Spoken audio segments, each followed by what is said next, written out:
Hi everyone. तो आज हम स्टार्ट कर रहे हैं हमारा बिल्कुल फ्रेश टॉपिक जिसका नाम है इनकम फ्रॉम अदर सोर्सेज। जैसे हमारे इनकम टैक्स एक्ट में 5 हेड्स होते हैं, income under the head salary, income under the head house property, income under the head PGBP, income under the head capital gain, और पांचवा और लास्ट हेड होता है हमारा income under the head other sources. इसको हम रेजिडुअरी हेड भी कहते हैं, मतलब जो इनकम आपकी ऊपर चारों हेड में कवर नहीं हो पाई वो कहां पे टैक्सेबल हो जाएगी, वो आपकी अदर सोर्सेज में टैक्सेबल हो जाएगी। तो चलिए एक बार स्टार्ट करते हैं इनकम फ्रॉम अदर सोर्सेज। हम इसमें देखेंगे कौन कौन सी income under the head other sources में आती है, उनमें से किस किस खर्चों की आप छूट ले सकते हो, और फिर जो नेट इनकम बचेगी उस पर टैक्स रेट क्या लगता है। ये सारी बात हम इस चैप्टर में धीरे धीरे पढ़ने जा रहे हैं। तो चलिए एक बार स्टार्ट करते हैं इनकम फ्रॉम अदर सोर्सेज। आइए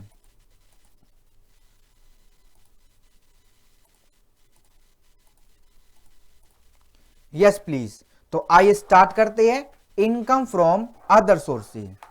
तो सबसे पहली इनकम को देखने जा रहे हैं, इनकम नंबर 1, जिसका नाम है डिविडेंड इनकम। आपने चारों हेड में कहीं पर भी ये नहीं देखा कि जो डिविडेंड शेयर होल्डर्स को मिलता है वो कहां पर टैक्सेबल होता है और किस रेट से होता है।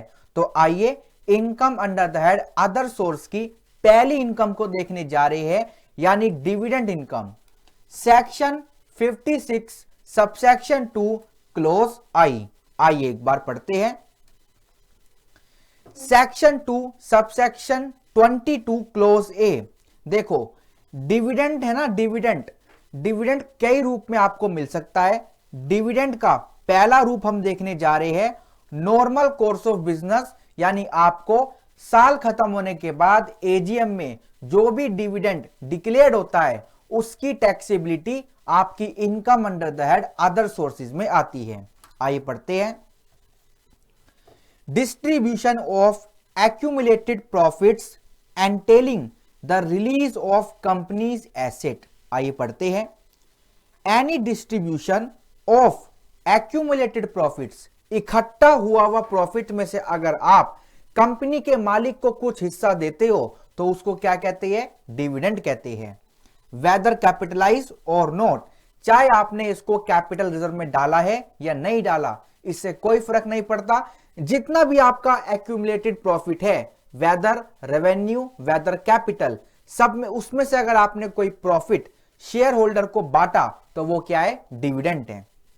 By a company to its share holder is dividend if it entails the release of all or any part of its asset. For example, if accumulated profits are distributed in cash, then it is dividend in the hands of the shareholder. अगर रुपयों में dividend बांटा, यानी या तो cash दे दिया या फिर बैंक में एनईएफटी, आईएमपीएस, यूपीआई, आरटीजीएस, मतलब बैंक में पैसा डाल दिया, तो कंपनी ने शेयर होल्डर को बैंक में पैसा डाला, प्रॉफिट का एक हिस्सा ट्रांसफर किया, तो वो क्या है, डिविडेंड है। Where accumulated profits are distributed in kind, अब कंपनी ने क्या किया, रुपया नहीं दिया, कोई एसेट उठाकर दे दी कि ये लो डिविडेंड, तो इस केस में क्या होगा, for example by delivery of share et cetera, या तो डिविडेंड के बदले शेयर दे दिए या फिर कोई प्रॉपर्टी दे दी, मतलब रुपया नहीं दिया, डिविडेंड बांटा इन काइंड।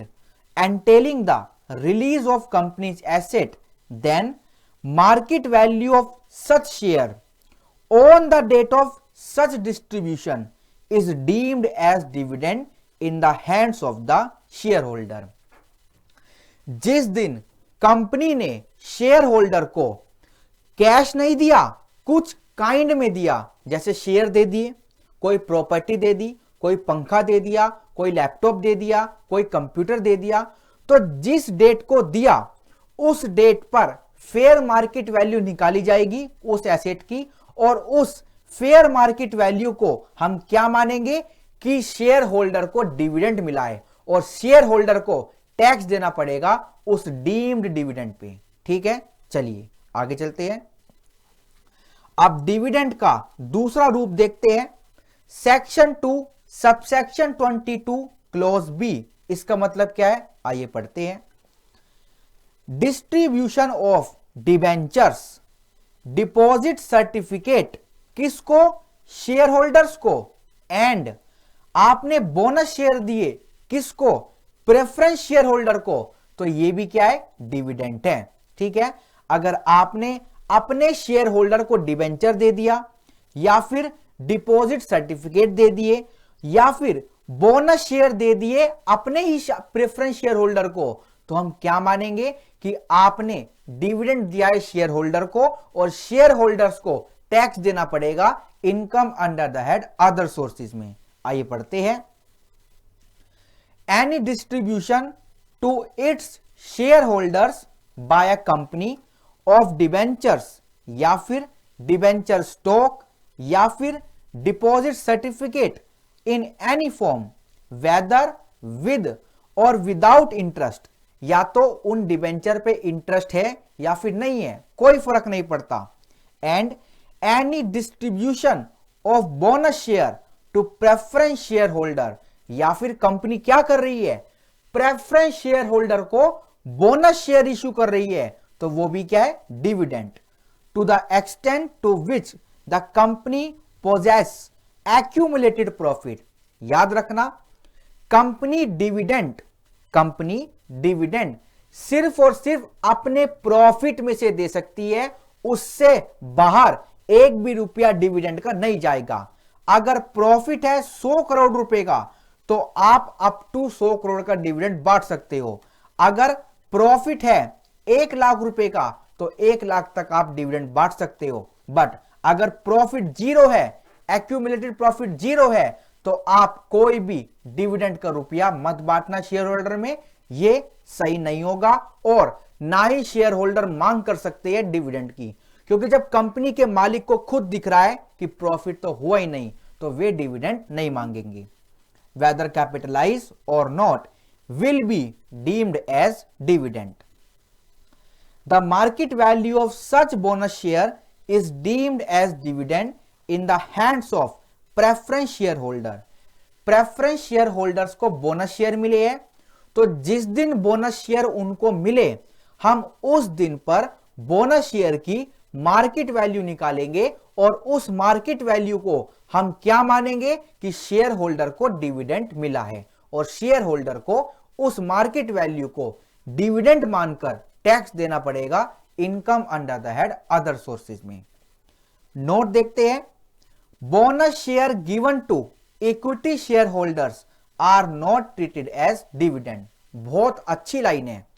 अगर कंपनी बोनस शेयर इक्विटी वालों को देती है ना, तो हम उसको डिविडेंड नहीं मानेंगे। तो इसलिए बोनस शेयर अगर इक्विटी शेयर होल्डर्स को मिले हैं, तो इक्विटी शेयर होल्डर्स वालों को कोई भी डीम डिविडेंड नहीं मानना और कोई भी टैक्स नहीं देना बोनस शेयर पे। ठीक है, चलिए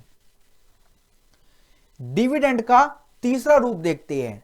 वैसे अगर आपको मैं बताना चाहूं तो डिविडेंड की डेफिनेशन पढ़ रहे हैं हमने तो यही सोचा था कि कंपनी जो भी पैसा शेयर होल्डर को देती है वो डिविडेंड होता है। नहीं, आप देख रहे हो डिविडेंड की बहुत सारी टर्म्स होती है। तो आइए डिविडेंड के तीसरे रूप पर चलते हैं। Section 2 subsection 22 close C. आइए एक बार पढ़ते हैं।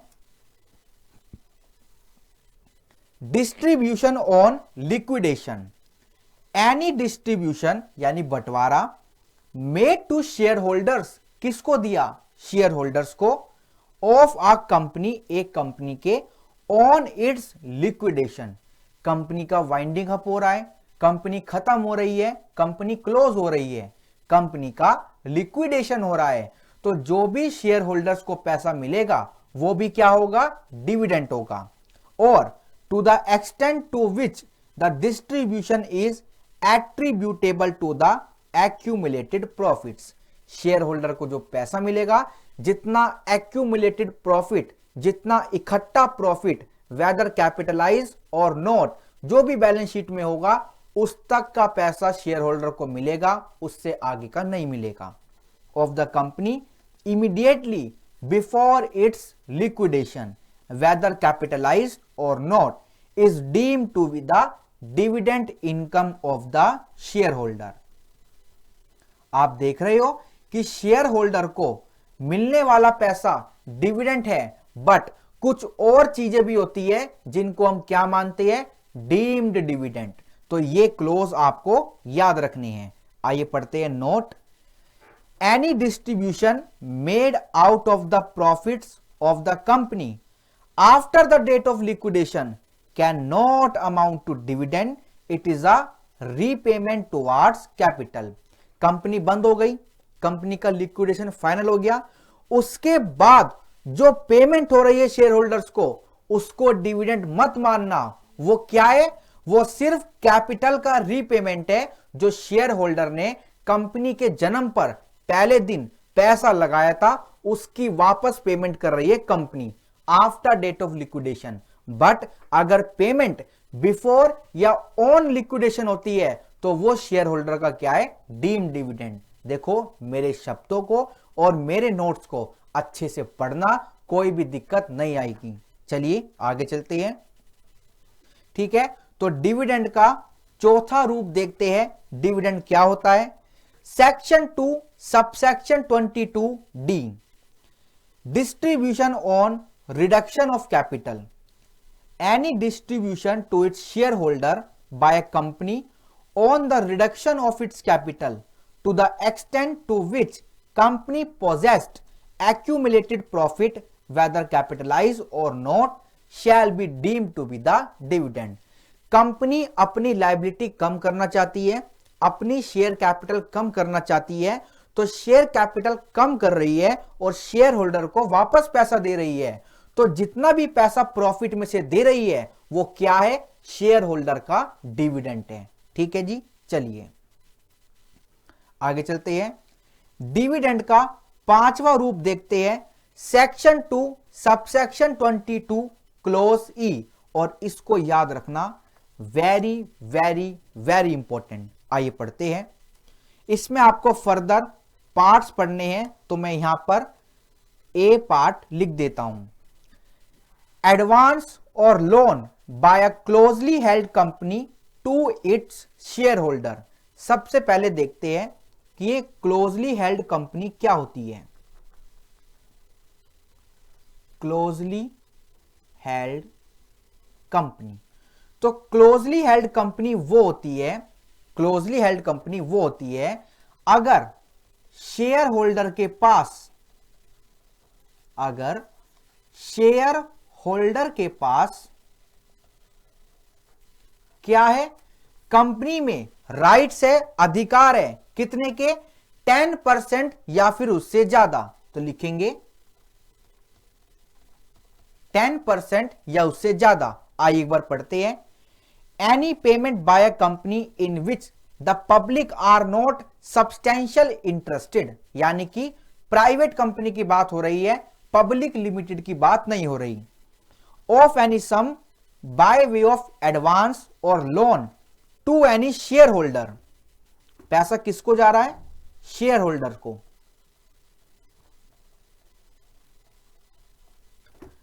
ठीक है, to any share holder who is the beneficial owner of 10% or more of the equity capital of the company, यानी कि इस शेयर होल्डर के पास, यानी मैं एक बार नाम देता हूं यहां पर, मिस्टर अजय, मिस्टर अजय के पास 10% या उससे ज्यादा क्या है, इक्विटी कैपिटल है।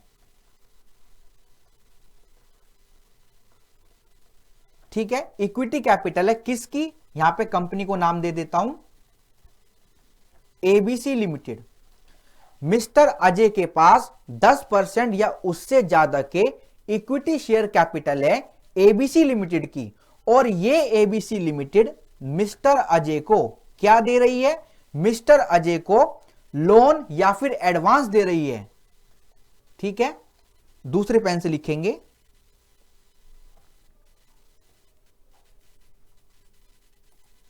हाँ जी, क्या दे रही है? लोन या फिर एडवांस दे रही है, लोन एंड एडवांस। तो हम क्या मानेंगे कि अजय वैसे तो शेयर होल्डर है उस क्लोजली हेल्ड कंपनी का, और वो क्लोजली हेल्ड कंपनी अजय को पैसा दे रही है। मतलब पहले तो अजय ने पैसा दिया एबीसी लिमिटेड को शेयर खरीदने पर, फिर बदले में एबीसी लिमिटेड अजय को पैसा दे रही है, तो ये घपलेबाजी हो रही है। तो इनकम टैक्स ने बोला कि हम नहीं मानेंगे इसको लैंडिंग बोरोइंग, हम इसको डिविडेंड मानेंगे। आइए पढ़ते हैं। Of the company will be deemed to be dividend to the extent of the accumulated profits. If the loan is not covered by accumulated profits, then it is not to be dividend. याद रखना accumulated profit का यहां पे बहुत बड़ा role है। जितना भी इकट्ठा प्रॉफिट है उतने तक का ही डीम डिविडेंड मानेंगे, उससे ज्यादा का नहीं मानेंगे। फॉर एग्जांपल, आपकी बैलेंस शीट में यानी कंपनी की बैलेंस शीट में 100 करोड़ का एक्यूमुलेटेड प्रॉफिट है और आप 105 करोड़ रुपए का लोन एंड एडवांसेस या फिर डिविडेंड शेयर होल्डर को देते हो, तो डीम्ड डिविडेंड सिर्फ और सिर्फ 100 करोड़ ही माना जाएगा।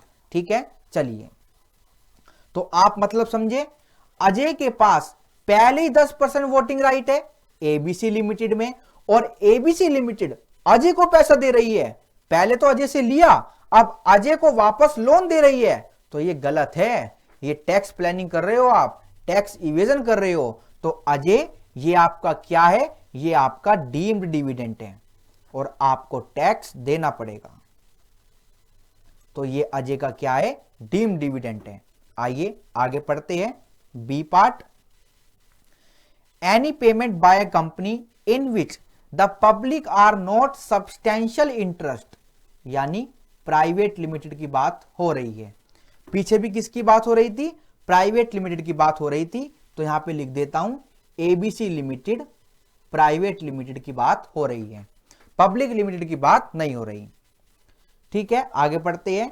To any concern that is HUF, firm, AOP, BOI company in which a share holder having the beneficial ownership of at least 10% of the equity share is a member or a partner and in which he has substantially interest, that is at least 20% share of the income of the concern will be deemed to be the dividend. क्या मतलब हो रहा है? मतलब ये हो रहा है, मिस्टर अजय के पास 10% वोटिंग राइट है एबीसी प्राइवेट लिमिटेड में, और ये एबीसी प्राइवेट लिमिटेड किसी एचयूएफ को, किसी फर्म को, किसी एओपी को, नीचे लिखता हूं, या किसी बीओआई को, किसी एओपी, किसी बीओआई, किसी एचयूएफ, किसी फर्म को क्या दे रही है? आइए पढ़ते हैं।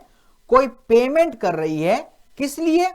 Any payment by a company in which the public are not substantially interest to any concern, that is HUF, firm, AOP, BOI company in which a shareholder having the beneficial ownership of at least 10% of the equity share is a member or a partner in which he has a substantial interest will be deemed to be the dividend. देखो, company भी है यहां पर, ठीक है, और mister Ajay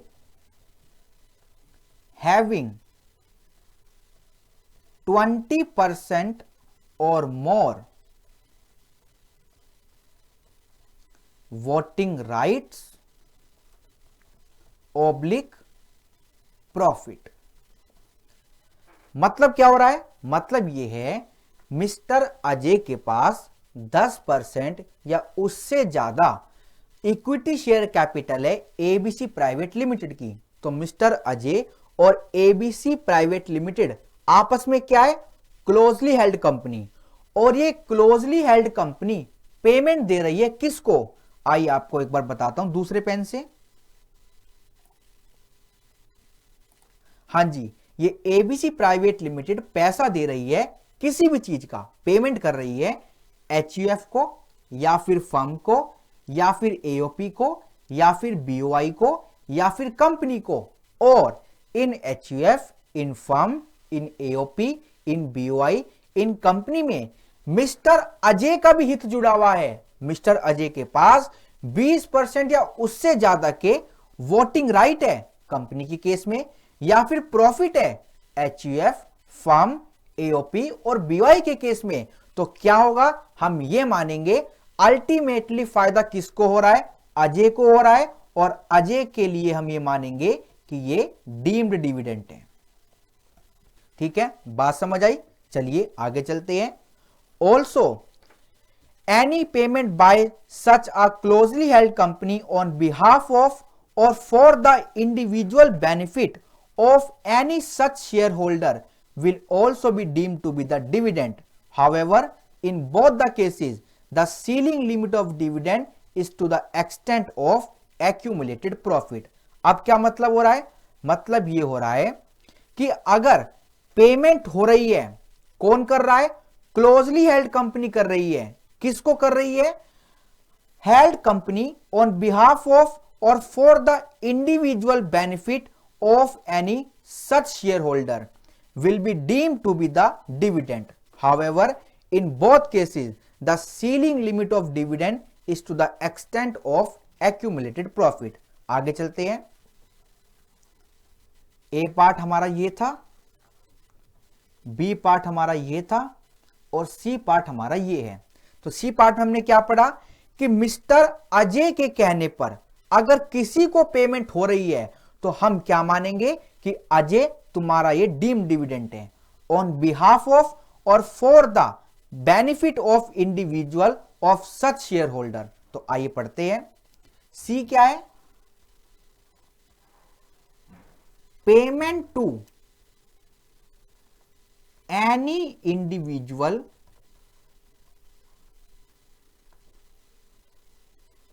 on behalf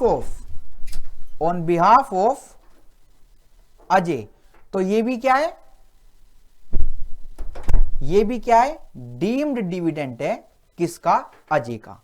ठीक है, तो ये चार्ट अच्छे से समझना। डिविडेंड मैं आपको ज्यादातर क्यों समझा रहा हूं, क्योंकि डिविडेंड में ना ये क्लोज बड़ा इंपॉर्टेंट है। तो क्वेश्चन में क्या पता पूछ ले, एक कहानी बनाकर दे दे कि ये पेमेंट कंपनी की तरफ से हुई, बताइए क्या ये डीम्ड डिविडेंड है या नहीं। तो इसलिए ये सारी कहानी मैं आपको बता रहा हूं। चलिए आइए आगे चलते हैं। पेन चेंज करेंगे जरा।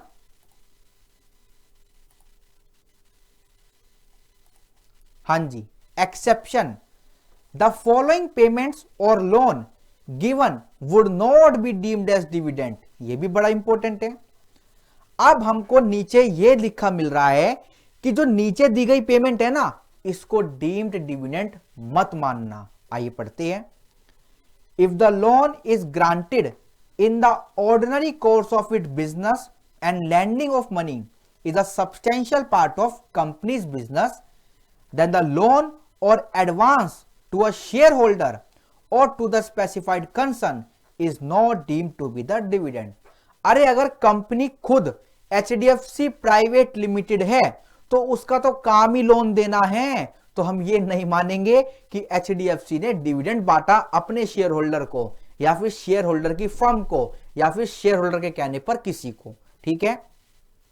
दूसरा, where a loan had been treated as dividend and subsequently the company declares and distributed dividend to all its shareholder including the borrowing shareholder, and the dividend so paid is set off by the company against the previous borrowing, the adjustment amount will not be again treated as dividend। मतलब ये हुआ, अगर company dividend distribute करना चाहती है और share holder ने पहले ही कंपनी से कुछ बोरोइंग ले रखी है, तो फिर क्या होगा, पैसा देना था, पैसा लेना है, तो ये आपस में सेट ऑफ हो गया, तो ये भी आपका डिविडेंड नहीं है। आगे चलते हैं। Any payment made by a company on purchase of its own shares from a share holder in accordance with the provision of section 77A of the Companies Act 1956 और अब ये 2013 हो चुका है।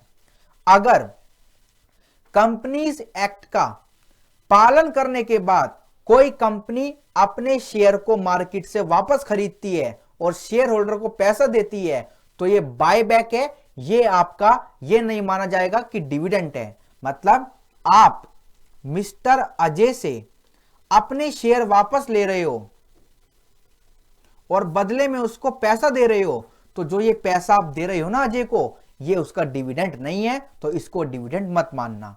आगे चलते हैं। Any distribution of shares on demerger, अगर आपकी कंपनी का डीमर्जर हो जाता है तो जो आपको पैसा मिलेगा by the resulting company to the share holder of demerge company whether or not there is a reduction of capital in the demerged company shall not be treated as deemed dividend। अगर company का demerger हो रहा है, company का बंटवारा हो रहा है और नई कंपनी पुरानी कंपनी को पैसा दे रही है तो वो डीम डिविडेंड नहीं है, उसकी अकाउंटिंग अमलगमेशन और डीमर्जर में होगी, उसको आप डीम डिविडेंड के केस में मत लाना। ठीक है, चलिए अब देखते हैं basis of charge of dividend. आइए अब देखते हैं कि डिविडेंड पे टैक्स रेट क्या लिखता है। Any income by way of dividends received from a company weather domestic और फॉरेन, चाहे आपको डोमेस्टिक कंपनी से पैसा मिला हो चाहे फॉरेन कंपनी से पैसा मिला हो, is taxable in the hands of a resident share holder at a normal rate of tax that is slab rate. हां जी, तो जो डिविडेंड है उस पर क्या लगता है, स्लैब रेट लगता है। अच्छी बात है, मैक्सिमम एग्जम्पशन लिमिट का फायदा मिल जाता है। ठीक है, चलिए आगे चलते हैं। अब जब हम टैक्स की बात पढ़ रहे हैं तो देखते हैं और अदर इनकम पे टैक्स क्या लगता है। जैसे कैजुअल इनकम, आप कौन बनेगा करोड़पति से पैसा कमा कर लाए, आप रेस होर्सिंग करके पैसा लाए, आपको गैम्बलिंग से पैसा अर्न हुआ, आपकी लॉटरी लग गई, तो ये सब क्या है, कैजुअल इनकम है, ये अचानक होती है। तो इन पे कितना टैक्स लगता है, सीधा फ्लैट 30% आपको टैक्स देना पड़ता है of such winning. Further increase by surcharge, surcharge भी लगेगा अगर आपके ऊपर सरचार्ज के प्रोविजन लगते हैं या नहीं। ये सरचार्ज क्या होता है, हम टैक्स वाले चैप्टर में इसको देखेंगे। If applicable and health and education cess लगेगा एट द रेट 4% का। आगे देखते हैं। No expenditure or allowance can be allowed from such income, अगर आपने केबीसी से 10 लाख रुपए कमाए तो आप बोलना चाहोगे कि मैं केबीसी में गया, मैंने फॉर्म भी भरा, मेरी फ्लाइट का खर्चा भी हुआ, तो हम क्या कहेंगे, आपको किसी भी खर्चे की छूट नहीं मिलेगी। 10 लाख का सीधा 30% यानी 3 लाख उस पे सरचार्ज अगर लगता है तो, और उस पे 4% सेस आपका क्या बन जाएगा, टैक्स बन जाएगा। डिडक्शन अंडर चैप्टर 6 से is not allowable from such income. आप कह रहे हो मैंने LIC कराई है, मैंने हेल्थ इंश्योरेंस कराया है, मैंने 80G में दान दिया है, मैंने रेंट पे किया है, हम कह रहे हैं सब बेकार, आपको कोई भी छूट नहीं दी जाएगी डिडक्शन अंडर चैप्टर 6A में। Adjustment of unexhausted basic exemption limit is not permitted against such income. मतलब क्या हुआ, फॉर एग्जाम्पल आप सैलरीड पर्सन हो और आपकी सैलरी है 3,60,000 और आप एक सीनियर सिटीजन नहीं हो, तो आपकी मैक्सिमम एग्जम्पशन लिमिट कितनी है, मैक्सिमम एग्जम्पशन लिमिट है 2.5 लाख रुपए। तो ये तो पूरी यूज हो गई, आपको 1/10 पर टैक्स देना पड़ेगा। बट मैं ये कह रहा हूं आपकी सैलरी है सिर्फ और सिर्फ 1,60,000 और आपकी MEL कितनी है जिस पर टैक्स नहीं लगता, वो है 2.5 लाख। तो अभी भी आपकी MEL कितनी बच गई, अभी भी आपकी MEL 90,000 बच गई, यानी आप 90,000 तक और अपनी इनकम को टैक्स फ्री कर सकते हो। बट अगर आपने कैजुअल इनकम अर्न की है ना, तो अनएग्जॉस्टेड बेसिक एग्जम्पशन लिमिट का फायदा नहीं मिलेगा। आपने 10 लाख रुपए केबीसी से कमाए तो 30% आपको टैक्स देना ही देना पड़ेगा। 10 लाख में से आप 90,000 माइनस नहीं कर सकते। ठीक है जी, चलिए। Set of losses is not permissible against such income. अगर आपका हाउस प्रॉपर्टी में लॉस है, पीजीबीपी में लॉस है, कैपिटल गेन में लॉस है, अदर सोर्स में लॉस है, तो आप उसको भी सेट ऑफ नहीं कर सकते। तो कुल मिला के जो भी पैसा आपको कैजुअल इनकम से मिलता है सीधा का सीधा टैक्स देना पड़ता है। ना तो कोई खर्चा माइनस हो सकता, ना कोई डिडक्शन माइनस हो सकती, ना सेट ऑफ का प्रोविजन लग सकता, और ना ही एमईएल का फायदा मिलेगा। ठीक है, तो आपको 30% सीधा का सीधा टैक्स देना पड़ता है। आगे चलते हैं।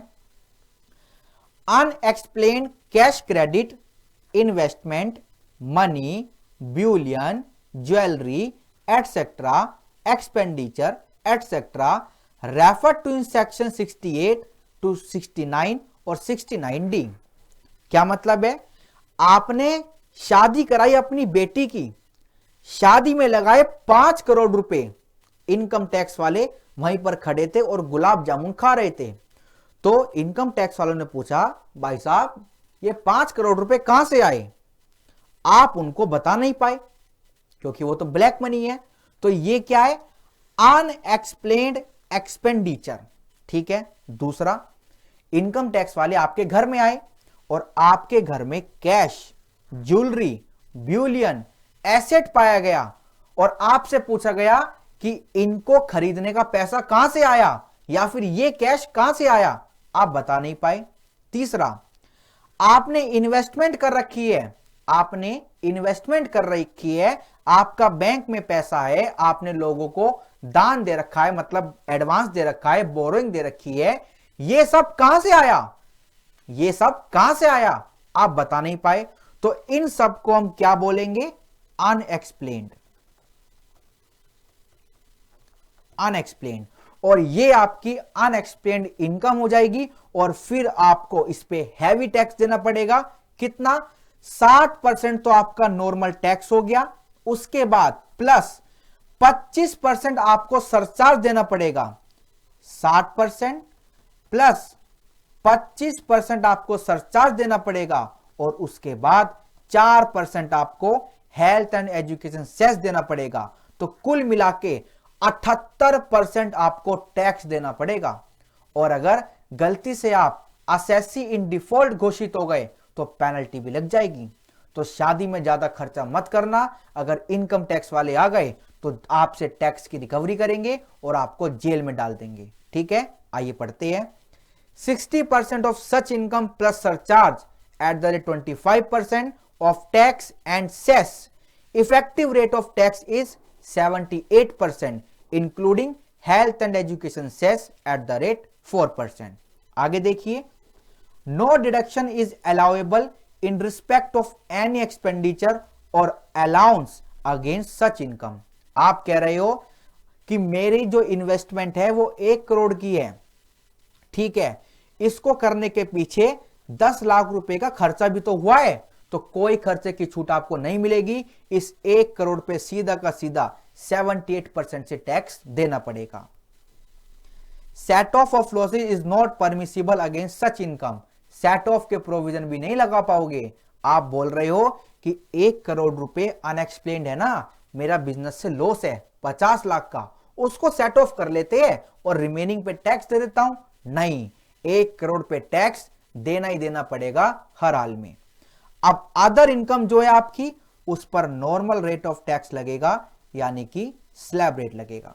ठीक है, तो टैक्स के मामले में सिर्फ ये 30% और 78% याद रखना income under the head other sources में। और इस लेक्चर में हमने क्या सीखा? हमने सिर्फ और सिर्फ एक टॉपिक सीखा कि डिविडेंड क्या क्या होता है। डिविडेंड की बहुत सारी शाखाएं हैं।